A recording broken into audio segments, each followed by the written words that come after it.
হেই বন্ধুরা, একবার ভেবে দেখো তো, পারমাণবিক বিপর্যয়ের কারণে পুরো পৃথিবী ধ্বংস হয়ে গেছে এবং পৃথিবীতে আর কোনো মানুষই অবশিষ্ট নেই। কিন্তু একটা দ্বীপে কেবলমাত্র একজন ছেলে এবং 6জন মেয়ে বেঁচে আছে এবং মানবজাতিকে টিকিয়ে রাখার দায়িত্ব এখন তাদের হাতেই। তো গল্পের শুরুতেই আমরা জেমস এবং পেত্রাকে দেখতে পাই। পেত্রা নিজের ক্লাসের জন্য বের হবার সময় জেমসকে বলে যে, তুমি আবার ঘুমিয়ে পড়ো না, নয়তো দেরি হয়ে যাবে। এই বলে সে সেখান থেকে চলে যায়। জেমস ভীষণ ক্লান্ত থাকায় ঘুমিয়ে পড়ে এবং যখন তার ঘুম ভাঙে সে দেখে যে ক্লাসের জন্য তার অলরেডি দেরি হয়ে গেছে। সে তখন দৌড়াতে দৌড়াতে ক্লাসে পৌঁছায় আর একদম শেষ মুহূর্তে গিয়ে ক্লাসে উপস্থিত হয়। তাদের সবার ফিলোসফি ক্লাস চলছিল। তাদের অধ্যাপক ছিলেন জিমিত। আজ সবার শেষ ক্লাস ছিল।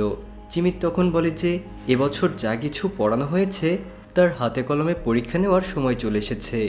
সে আরও বলে যে আজ আমরা সবাই মিলে একটা অনুশীলন করব, যা দিয়ে এটি জানা যাবে যে এতদিন তোমরা যা পড়েছ তা থেকে ঠিক কী শিখেছ। তখন শিক্ষার্থীরা সবাই আলাদা আলাদা একটা সিচুয়েশনের কথা বলে।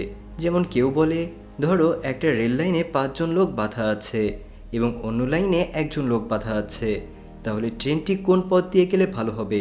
তো ভালো হবে যদি ট্রেনটিকে একজন লোক যেদিকে আছে সেদিক দিয়ে চালিত করা যায়, কারণ 5জন লোকের মৃত্যুর চেয়ে একজনের মৃত্যুই ভালো। আর একজন শিক্ষার্থী বলেছে সিচুয়েশন এমন হতে পারে যে রেল লাইনের সামনে একজন খুব মোটা লোক দাঁড়িয়ে আছে, যাকে ধাক্কা দিয়ে ওই লাইনে ফেলে দিলে ট্রেন নিজের লাইন থেকেই বিচ্যুত হয়ে যাবে, যার ফলে 5জন লোকই বেঁচে যাবে। একটি মেয়ে আরেকটি ভিন্ন সিচুয়েশনের প্রস্তাব করে, যেখানে সে একটা বিল্ডিং থেকে পড়ে যাচ্ছে এবং নিজেকে বাঁচানোর জন্য সে নিজের 3জন বন্ধুকে বলে, কিন্তু তার ওই 3জন বন্ধু তাকে বাঁচায় না, কারণ তাকে বাঁচাতে গিয়ে তারা নিজেরাও বিল্ডিং থেকে পড়ে যাবে। যখনই ওই মেয়েটি ভবন থেকে নিচের দিকে পড়ে সে বেঁচে যায় এবং সে জানতে পারে যে তার এই 3জন বন্ধুর উপর সে কখনোই ভরসা করতে পারবে না। এরকম আরও কিছু সিচুয়েশন বাকি শিক্ষার্থীরা প্রস্তাব করে, কিন্তু জিমিত তখন অন্য একটা ভিন্ন সিচুয়েশন নিয়ে আলোচনা করতে চায়। সে বলে যে পৃথিবীতে মহাপ্রলয় এসেছে, যাতে সব জায়গায় পারমাণবিক বোমা ফেলা হচ্ছে। বাঁচার জন্য শুধু একটি ভূগর্ভস্থ আশ্রয়স্থল আছে, যাতে 1 বছর পর্যন্ত সবাইকে থাকতে হবে। উদ্দেশ্য শুধু তাদের জীবিত বেঁচে থাকা নয়, বরং মানবজাতিকে এই বেঁচে থাকা লোকেরাই 1 বছর পর এগিয়ে নিয়ে যাবে। কিন্তু এই আশ্রয়স্থলের ধারণ ক্ষমতা মাত্র 10 জনের। আর সমস্যা হলো এই যে এখানে লোক আছে 21 জন। স্বাভাবিকভাবেই 21 জন লোক ওই আশ্রয়স্থলে প্রবেশ করতে পারবে, কিন্তু 1 বছর পর্যন্ত পর্যাপ্ত খাবার ও অক্সিজেন না থাকার কারণে কিছু লোককে আত্মত্যাগ করতে হবে। আর এই পুরো অনুশীলনটি একটি কল্পনার মধ্যে হবে। সবাই শ্রেণীকক্ষেই থাকবে, কিন্তু তার দৃশ্যগুলো আমাদের মনের ভেতর চলবে। তারা এই অনুশীলনটি আলোচনা করতে করতে সম্পন্ন করবে, কিন্তু আমাদেরকে এই দৃশ্যগুলো বাস্তবের মতো দেখানো হয়েছে, যদিও এটি কেবল তাদের কল্পনা মাত্র। এখন আমরা জানি যে এখানে 21 জন লোক আছে, কিন্তু আশ্রয়স্থলে কেবল 10 জন লোক থাকতে পারবে। তাই এখন আগে তাদের এটা ঠিক করতে হবে যে আশ্রয়স্থলে কে থাকবে এবং কাকে আত্মত্যাগ করতে হবে। এই বিষয়টা ঠিক করা হবে তাদের পেশা দেখে। এরপর জিমিত সবাইকে একটা বক্স থেকে একটা চিরকুট বের করতে বলে, যাতে একটা করে পেশার নাম লেখা আছে। যে ব্যক্তি পেশার সুফল ভবিষ্যৎ পাওয়া যাবে তাকে আশ্রয়স্থলে থাকার অনুমতি দেওয়া হবে, আর বাকিরা বাইরে থাকবে। যেমন জেমসের পেশা একজন কৃষক, যে মহাপ্রলয় শেষ হওয়ার পর নিজের চাষাবাদ দক্ষতার মাধ্যমে খাদ্য সরবরাহ বৃদ্ধি করবে। পেত্রা একজন সফটওয়্যার ইঞ্জিনিয়ার, তাই সেও ভবিষ্যতে অনেক কাজে আসবে, সুতরাং তার বেঁচে থাকা জরুরি। একটা ছেলে ইলেকট্রিশিয়ান, তাই আশ্রয়স্থলের ভেতরে বৈদ্যুতিক ত্রুটি সারাতে সে সাহায্য করতে পারে। কিন্তু যারা ফ্যাশন ডিজাইনার বা রিয়েল এস্টেট এজেন্ট বা যারা এমন একটি পেশার মানুষ যা অতটা প্রয়োজনীয় নয়, তাদের আশ্রয়স্থলে যাওয়ার ক্ষেত্রে কম অগ্রাধিকার দেওয়া হবে।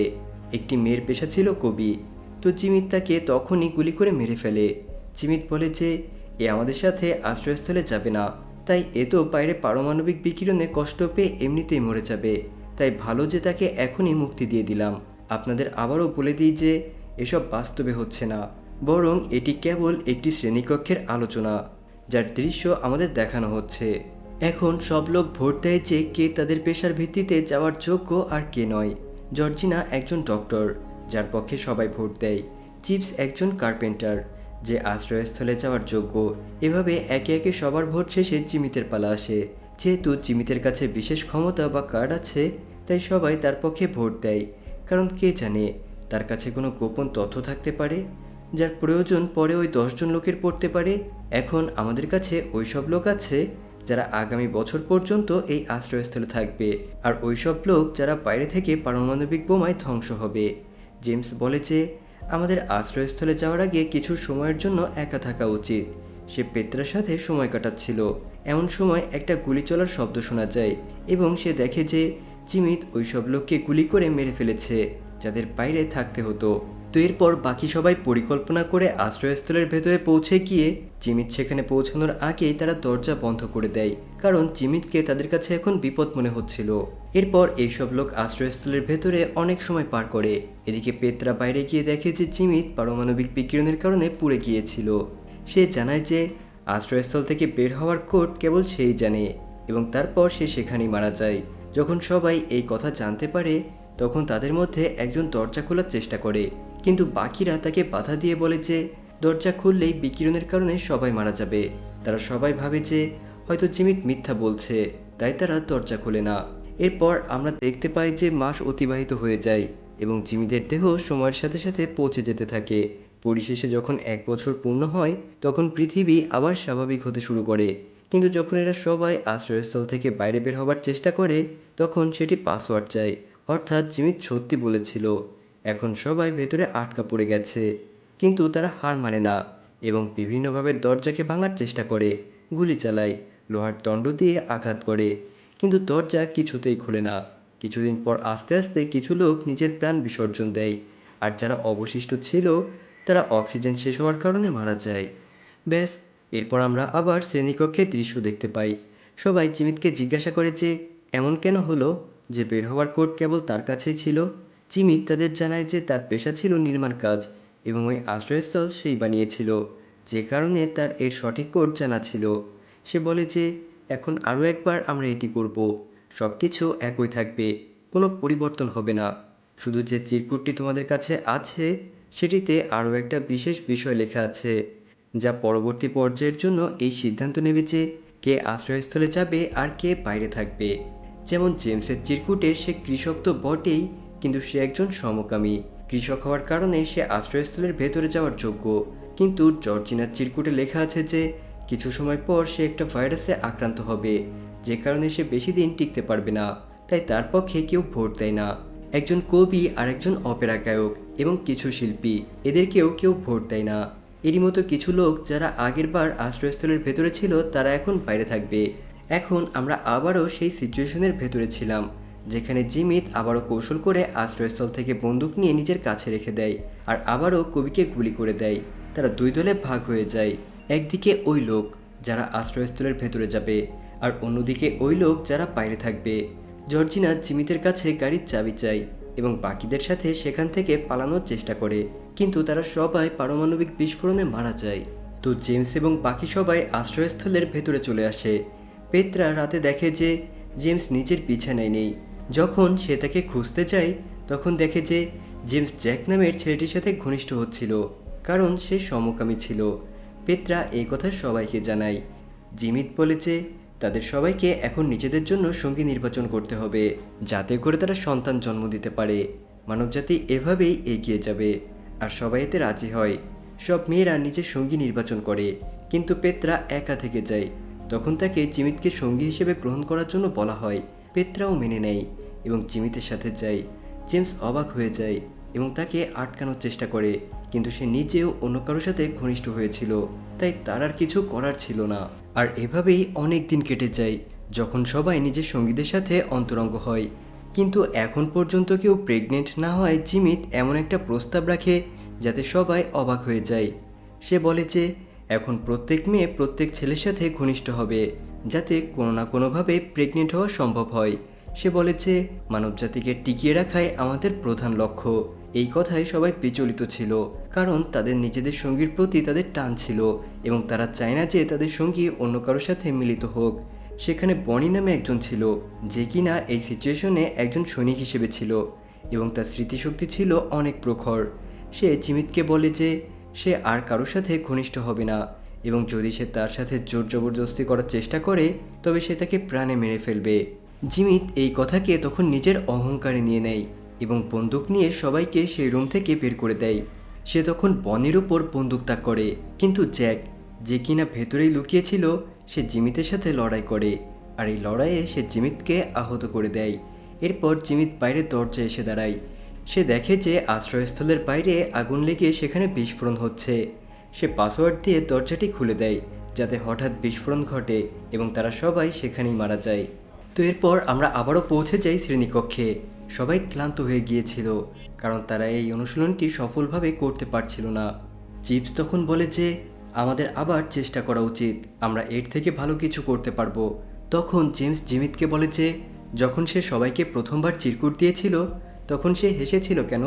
জেমসের কিছুটা সন্দেহ হয়, তাই সে চিরকুটের বক্সটি চেক করে এবং জানতে পারে যে জিমিত তার সাথে চিট করেছে এবং জেনে শুনে তাকে কৃষক এবং সমকামী হওয়ার চিরকুটটি ধরিয়ে দিয়েছে।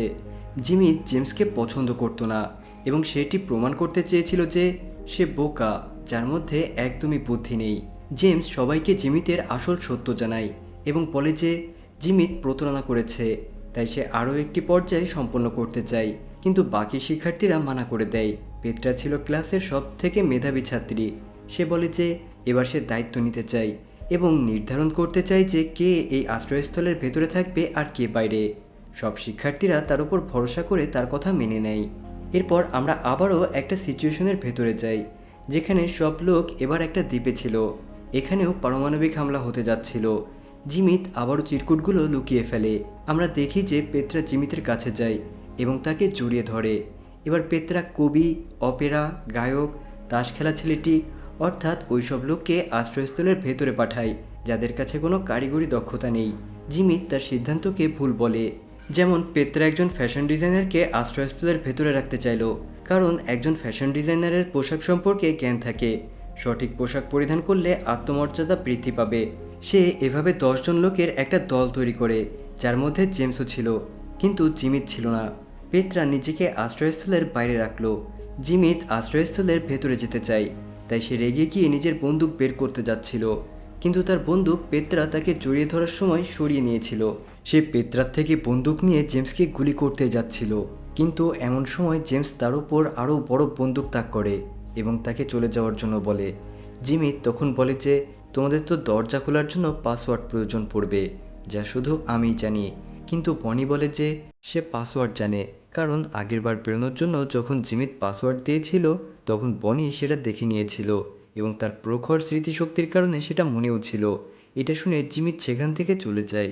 এরপর জেমস পেত্রাকে আশ্রয়স্থলের ভেতরে আসতে বলে, কিন্তু পেত্রা রাজি হয় না এবং বলে যে এখান থেকে একটু দূরে একটা দ্বীপ আছে, আমরা নৌকা নিয়ে সেখানে চলে যাব।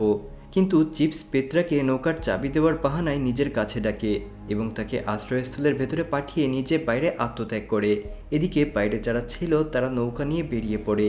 পেত্রা এবং বাকি সবাই এবার ভেতরে অনেক ভালো একটা সময় কাটায়, কারণ এবার ওখানে সব লোক ছিল শিল্পী। কেউ নাটক পড়ে, যে কবি সে নিজের কবিতা শোনায়। তারা সবাই অনেক খুশি ছিল, আর এভাবেই তাদের দিন কেটে যায় এবং 1 বছর পূর্ণ হয়। কিন্তু যখন তারা বাইরে আসে তখন দেখে যে সব কিছু আগের মতোই ছিল। বোমা তাদের দ্বীপে পড়েইনি। জিমিত বলে যে ওই সব লোক এরপরও দ্রুত মারা যাবে, কারণ ওই লোকদের কাছে কোনো কারিগরি দক্ষতা নেই, যা দিয়ে তারা সেখান থেকে বেরোনোর পর কিছু তৈরি করতে পারে, আর না তারা দ্বীপে বেশি দিন টিকে থাকতে পারবে। কিন্তু পেত্রা এর থেকে ভিন্ন রকম ভাবে। সে বলে যে আমি যুক্তি দিয়ে নয়, বরং নিজের মন থেকে সিদ্ধান্ত নিয়েছিলাম, এটা ভেবে যে আমরা যতক্ষণ জীবিত থাকি ততক্ষণ যেন আনন্দে থাকি, আমরা মৃত্যুকেও হাসি মুখে গ্রহণ করে নেব। আর এই সিচুয়েশনের ভেতরে আমরা দেখি যে তাদের কাছে একটা বোমা পড়ে। জেমস মৃত্যুকে মেনে নিয়ে তার বোতাম চাপতে যাচ্ছিল, এমন সময় বন্দুক নিয়ে জিমিত সেখানে পৌঁছে যায়। তখন দেখা যায় তার চুল অনেক বেড়ে গিয়েছিল এবং সে এখন পর্যন্ত জীবিত ছিল। তার শুধু একটি গুলি অবশিষ্ট ছিল, যা দিয়ে সে জেমসকে মারতে যাচ্ছিল। এমন সময় সবাই জেমসকে বাঁচানোর জন্য তার সামনে চলে আসে এবং বোমার বোতাম টিপে দেয়, যাতে সেখানে এক বিশাল বিস্ফোরণ ঘটে। এদিকে চিপস নিজের পরিস্থিতি বর্ণনা করতে গিয়ে বলে যে তারা নৌকা নিয়ে অন্য দ্বীপে পৌঁছে গিয়েছিল, যার পর তাদের মধ্যে বেঁচে থাকা ছেলেদের কোনো না কোনোভাবে মৃত্যু হয়ে যায় এবং সে একাই 6টি মেয়ের সাথে বেঁচে ছিল। তার কাছে তাদের সবার সাথে একদিন করে ঘনিষ্ঠ হওয়ার সুযোগ ছিল এবং সে একে একে প্রতিদিন একটি করে মেয়ের সাথে ঘনিষ্ঠ হতো এবং 7ম দিনে বিশ্রাম নিত। ব্যাস, এভাবেই সে নিজের সময় কাটিয়েছে। আর এইটা শুনে সবাই তখন হাসতে থাকে। ক্লাস এরপর শেষ হয়ে যায় আর জিমিতের মুখও বন্ধ হয়ে যায়। সবাই নিজেদের খাতা জমা দিয়ে বাইরে বের হয়। ওয়েট ওয়েট ওয়েট, গল্পের একটা টুইস্ট কিন্তু এখনও বাকি। এরপর আমরা দেখতে পাই যে পেত্রা সবার যাওয়ার পর জিমিতের কাছে আসে এবং আমরা এখানে জানতে পারি যে পেত্রার সাথে জিমিতের অ্যাফেয়ার ছিল। তাই জিমিতের সবসময় জেমসের ওপরই হিংসা হতো, কারণ পেত্রা জেমসকে ভালোবাসে। পেত্রা তাকে শেষবারের মতো কিস করে এবং সেখান থেকে চলে যায়। এরপর আমরা দেখতে পাই যে জিমিত নিজের রুমে আসে, যেখানে একটা বন্দুক রাখা ছিল। আমরা একটা গুলি চলার শব্দ শুনতে পাই। আসলে এইটিও ছিল জিমিতের কল্পনা করা একটা সিচুয়েশন এবং এমন আরও কিছু দৃশ্য সে দেখে, যার মাধ্যমে এই মাইন্ড ব্লোয়িং মুভিটি এইখানেই শেষ হয়ে যায়।